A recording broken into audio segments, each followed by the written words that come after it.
ইলিশ মাছের নানান রকমের রেসিপির মধ্যে এই পদ্মার পাড়ের পানি ইলিশের রেসিপিটা সবচেয়ে সেরা মনে হয়।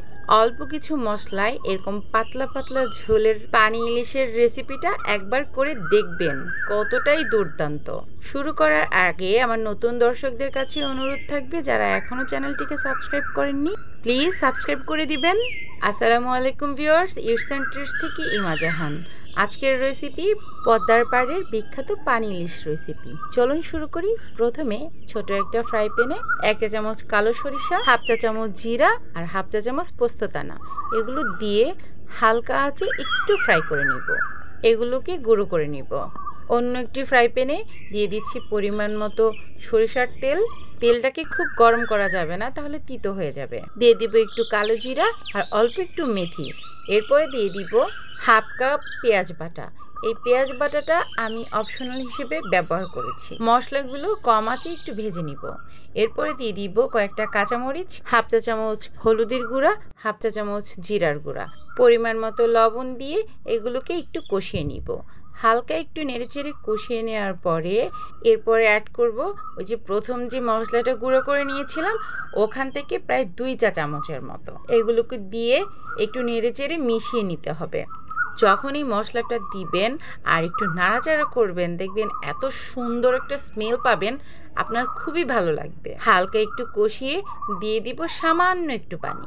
এই পানিটা দিয়ে আবার ভালো করে প্রায় 1 মিনিটের মতো একটু কষিয়ে নিব। তারপরে দিব ঝোলের পানি। ঝোলের পানিটা একটু বেশি পরিমাণে দিতে হবে, কারণ মাছটাও সেদ্ধ হবে আর এই রেসিপিটার ঝোলটা একটু পাতলা থাকবে। ঝোলের পানিটা ফুটে উঠলে আমি এখানে আগে থেকে কেটে বেছে ধুয়ে রাখা মাছগুলো এখানে একটা একটা করে দিয়ে দিব। এই রেসিপিটা যখন আমি প্রথম তৈরি করি, মানে খুব ভয় ছিলাম যে আসলে এটা কেমন হবে। বিশ্বাস করেন এতটাই সুস্বাদু ছিল বলার বাইরে।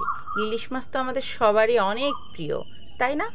ইলিশ মাছ খুব বেশি মশলা দিয়ে না রান্না করলেও বেশ ভালো লাগে। খেয়াল করেছেন নিশ্চয়ই, বাকি যে মশলাটা ছিল এটাও আমি দিয়ে দিয়েছি। এরপর সব শেষে দিয়ে দিব কিছুটা কাঁচামরিচ। মাঝখানে আমি মাছগুলো উল্টে দিয়েছিলাম। এরপরে কিছুক্ষণ রান্না করে নিব।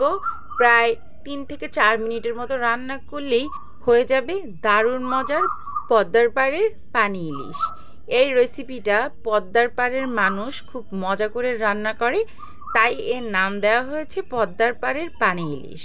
মাঝে কিন্তু লবণটা চেক করে দেখবেন। ব্যাস হয়ে গেল আমার মজাদার পদ্মার পাড়ের পানি ইলিশ রেসিপিটা আপনাদের কাছে কেমন লেগেছে অবশ্যই আমাকে জানাতে ভুলবেন না। আমি চেষ্টা করি আমার দর্শকদের একদম সহজ সহজ রেসিপি উপহার দিতে। ভিডিওটি ভালো লাগলে একটা লাইক, কমেন্ট এবং শেয়ার করে রাখবেন আপনার টাইমলাইনে। ইউটিউব, ফেসবুক, টিকটক, ইনস্টাগ্রাম যে যেখান থেকে দেখছেন সবাইকে অসংখ্য ধন্যবাদ।